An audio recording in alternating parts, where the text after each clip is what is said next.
Newark. The Sears store in Newark, long a fixture of New Park Mall, will close in September as the retailer shutters locations across the nation.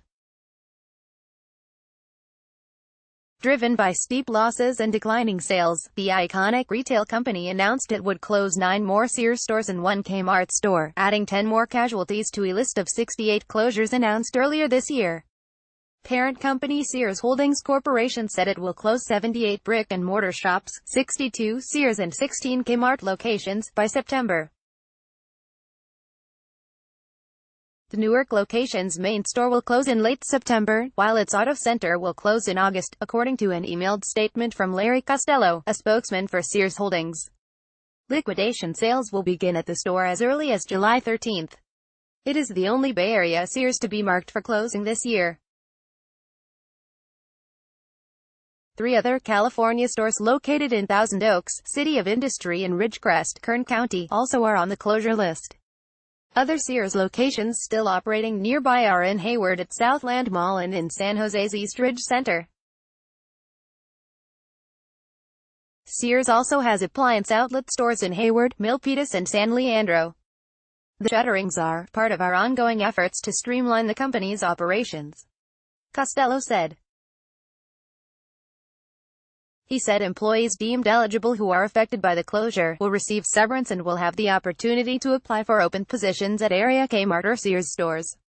Sears Holdings reported a net loss of $424 million in the first quarter of 2018. It earned $245 million for the same period a year earlier but would have also posted a loss for that quarter if not for the $492 million sale of its Craftsman brand to Stanley Black.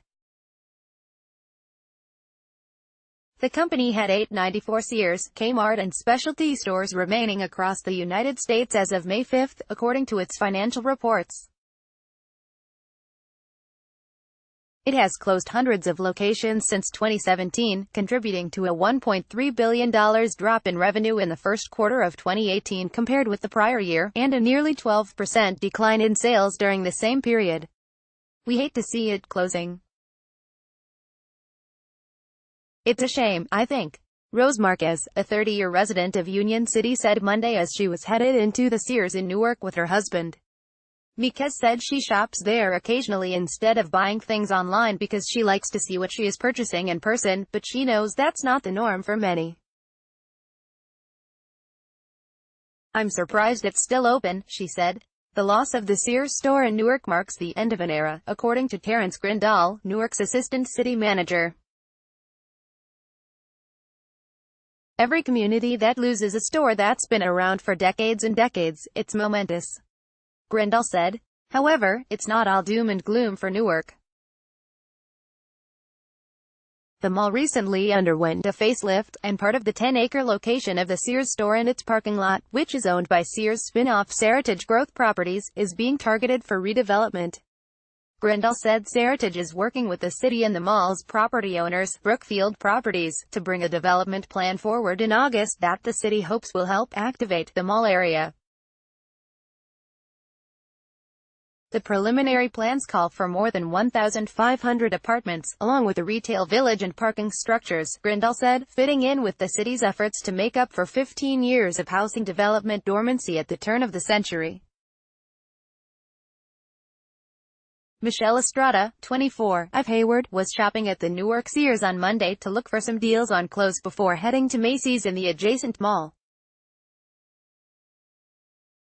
She said the closing is a negative thing but adding housing to the area could be a good change and would help keep the mall lively.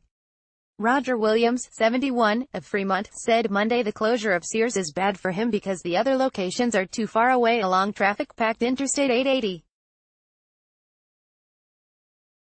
He said adding 1,500 apartments in the area where Sears is located would be a terrible idea. All you do in Fremont and Newark is sleep, he said.